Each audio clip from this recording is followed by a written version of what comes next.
Delhi blast case में गिरफ्तार आतंकी डॉक्टर शाहीन को लेकर खुलासा। शाहीन ने धमाके के लिए आतंकियों को पहुंचाए थे 20 लाख रुपए। फंडिंग और लॉजिस्टिक्स का काम देख रहे थे शाहीन। दिल्ली ब्लास्ट से पहले का आतंकी उमर का वीडियो आया सामने। सुसाइड बॉम्बिंग के बारे में बताता दिखा उमर। वीडियो में उमर ने की सुसाइड बॉम्बिंग की पैरवी। वीडियो में उमर बोला, मौत ही एकमात्र मंजिल। धमाके से पहले उमर ने खुद रिकॉर्ड किया था वीडियो। धमाके से पहले का उमर का एक और सीसीटीवी आया सामने। अरुणा आसिफ अली रोड का सीसीटीवी। धमाके से पहले अरुणा आसिफ अली रोड पर फैज ए इलाही मस्जिद गया था उमर। दिल्ली लाल किला कार ब्लास्ट में बड़ा खुलासा। जांच एजेंसियों के मुताबिक डॉक्टर उमर नबी ने शुभम से किया था धमाका। जांच एजेंसियों को ड्राइवर की सीट के नीचे जूते से एक धातु जैसा पदार्थ मिला। टायर और जूते पर संवेदनशील विस्फोटक टीएटीपी की भी निशान मिले। दिल्ली लाल किला कार ब्लास्ट मामले में एनआईए को बड़ी कामयाबी। श्रीनगर से जसीर बिलाल उर्फ दानिश गिरफ्तार। एनआईए के मुताबिक जसीर बिलाल ने मास्टरमाइंड डॉक्टर उमर के साथ रची थी ब्लास्ट की साजिश। हमास के तर्ज पर ड्रोन और छोटे रॉकेट बनाकर हमले की थी प्लानिंग।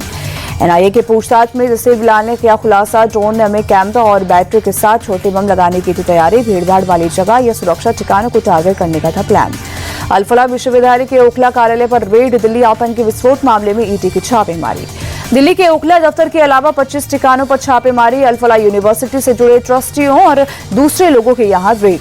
दिल्ली पुलिस ने अल-फलाह यूनिवर्सिटी के चांसलर और मालिक जावेद अहमद सिद्दीकी को भेजा समन। क्राइम ब्रांच के सामने आज हो सकती है पेशी।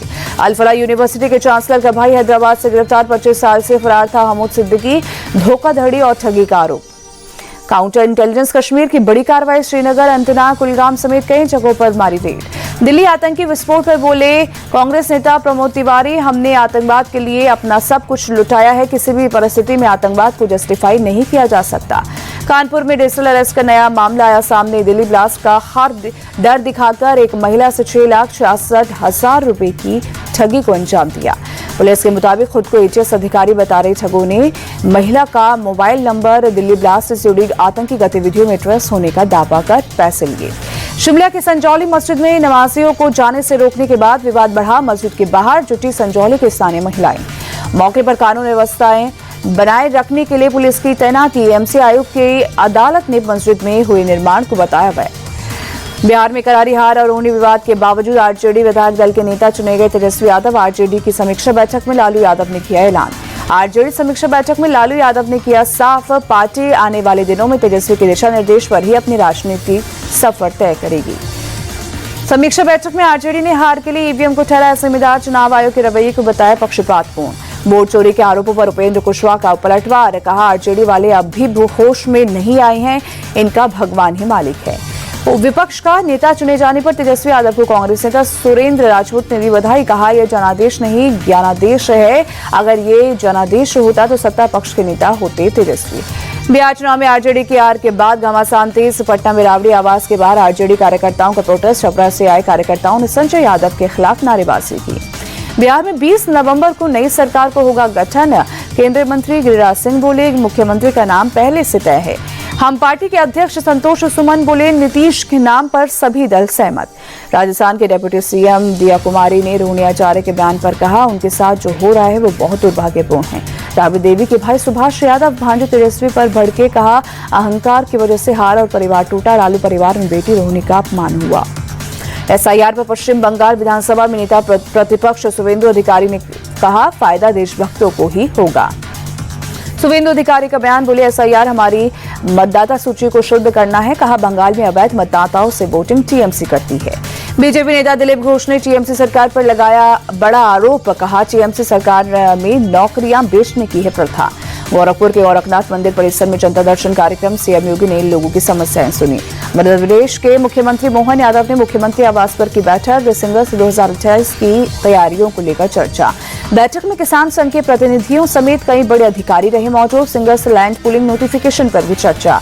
लोनी से बीजेपी विधायक नंदकिशोर गुर्जर ने सहारनपुर में दिया विवादित बयान। कहा, अगर कोई गौवंश काटने वाला मिल जाए तो उसकी गर्दन काट दो।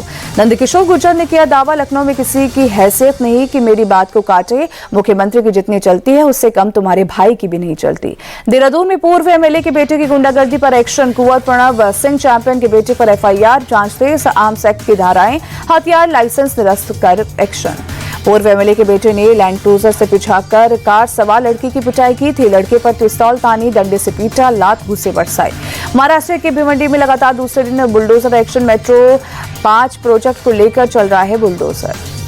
भिवंडी के अंजूर फाटा से कल्याण नाका तक के 2 किलोमीटर तक कार्रवाई। सड़क चौड़ीकरण को लेकर प्रशासन चला रहा है बुलडोजर। दिल्ली में वायु प्रदूषण की स्थिति बहुत खराब श्रेणी में। एम्स इलाके में AQI 345। दिल्ली के गाजीपुर इलाके में भी जहरीली धुंध की चादर छाई। सुबह सुबह AQI 345 दर्ज। दिल्ली के आनंद विहार इलाके में AQI 365 दर्ज। अक्षरधाम इलाके में बहुत खराब श्रेणी में AQI 381। दिल्ली के Laxmi Nagar metro station gate number 2 के पास किताबों की दुकान में लगी आग। बड़े पैमाने पर नुकसान की आशंका। दमकल की गाड़ियों ने कड़ी मशक्कत से आग पर काबू पाया। आग लगने की वजह का फिलहाल पता नहीं लग सका। कानपुर में आगरा एक्सप्रेसवे पर बड़ा हादसा। बिहार जा रही डबल डेकर बस पलटी। मौके पर 3 की मौत, 2 दर्जन से ज्यादा घायल। प्रयागराज में सोशल मीडिया पर चैटिंग से खुली 11वीं की छात्रा की हत्या का राज। पुलिस ने आरोपी प्रेमी हर्षवर्धन सिंह को गिरफ्तार किया। पुलिस ने हत्या में इस्तेमाल चाकू और शव को गाड़ने के लिए मिट्टी खोदने वाला फावड़ा किया बरामद। दूसरी जगह शादी तय होने पर हर्ष ने की प्रेमिका की हत्या। गुजरात के मोडासा में दिल दहलाने वाली घटना। ऑरेंज अस्पताल के एम्बुलेंस में आग लगने से 3 लोगों की मौत। एम्बुलेंस में शॉर्ट सर्किट की आशंका। सूरत के उधना में आटा चक्की चलाने वाले पर चाकू से हमला। सीसीटीवी में कैद हुई वारदात।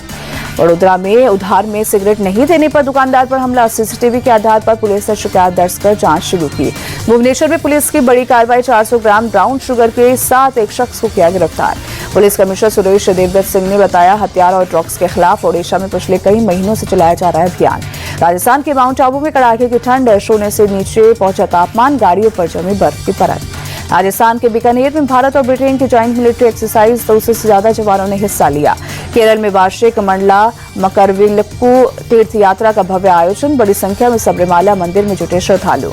चंडीगढ़ में कूड़ा फैलाने वालों पर नगर निगम की अनोखी कार्रवाई। कूड़ा फेंकने वालों के घर के बाहर बजाय ढोल नगाड़े चालान काटा और फेंका हुआ कूड़ा भी वापस किया।